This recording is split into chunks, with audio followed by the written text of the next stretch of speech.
வணக்கம் மாணவர்களே, நம்ம இப்போது 11ஆம் வகுப்பு கணிதவியல் பாடத்தில் அடிப்படை இயற்கணிதத்தில் 2.1ல் ஃபஸ்ட்டு கணக்கு பார்க்குறோம்.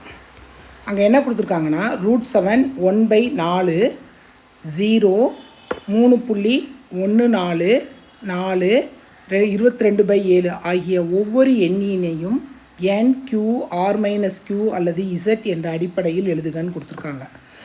இப்போ ஃபஸ்ட்டு என்ன கொடுத்துருக்காங்க, எண்ணுனா என்னது, இயல் எண். என்னன்னா என்னது, இயல் எண். இயல் எண் எதுலேருந்து ஆரம்பிக்கும், 1 2 3 அப்படி கவுண்டபிள் எண்ணிக்கையில் அடங்கக்கூடியவை, அதெல்லாம் இயல் எண்கள்.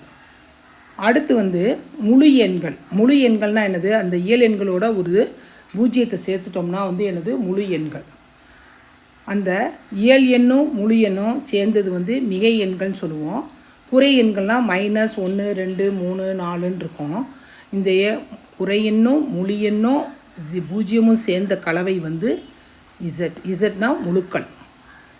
அடுத்து ஒரு 2 எண் எடுத்துக்கிறோம், 0 1ன்னு எடுத்துக்கிறோம். அந்த 0 1க்கு இடைப்பட்டு ஏகப்பட்ட பின்னங்கள் உள்ளன. அந்த பின்ன எண்ணை நம்ம என்ன சொல்கிறோன்னா விகிதமுறு எண்கள் அப்படிங்கிறோம். அந்த விகிதமுறு எண்களை எந்த லெட்டரில் நம்ம குறிக்கோம்னா க்யூங்கிற லெட்டர்ஸில் குறிக்கிறோம். ஆங்கிலத்தில் ரேஷ்னல் நம்பர்ஸு. இப்போ √2 √3 √4 √4 2 அது முழு எண்ணாக மாறிடும். √5 √7 இதெல்லாம் விகிதமுறா எண்கள். எல்லாமே இருக்கிறது மெய்யெண்கள். மெய்யெண்களை நம்ம 6ன்னு எடுக்க போகிறோம். ஓகேவா? இப்போ இங்கே 6 நம்பர்ஸை கொடுத்து என்ன 6 எண்களை கொடுத்து இது எந்த இதில் அடிப்படையில் எழுதணும்னு சொல்லி கொடுத்துருக்காங்க. ஃபஸ்ட்டு √7. √7 என்னது, இப்போ தான் நம்ம பார்த்தோம், விகித முறா எண்.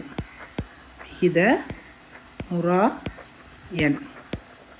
விகித முறா எண்ணுனா எப்படி, √7 பிலாங்ஸ் டு விகித முறா எண்ணுக்கு நம்ம என்ன எடுத்திருக்கோம், r - q.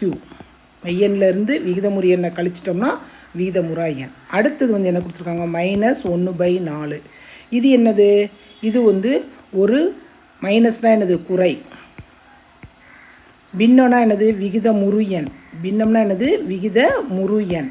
விகிதமுறு எண்ணுனா என்னது, q. அப்போனா இது எப்படி எழுதலாம், -1/4 பிலாங்ஸ் டு q. அடுத்து 0 பூஜ்ஜியம் என்னது, அது எல்லாத்துலேயும் இருக்கும், முழு எண்லேயும் இருக்கும் முழுக்கள்லையும் இருக்கும்.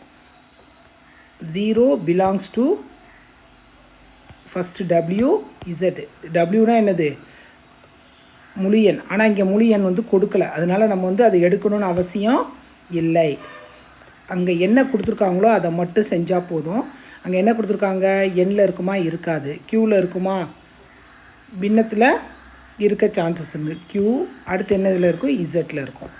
அடுத்து என்ன கொடுத்துருக்காங்க, 3.14.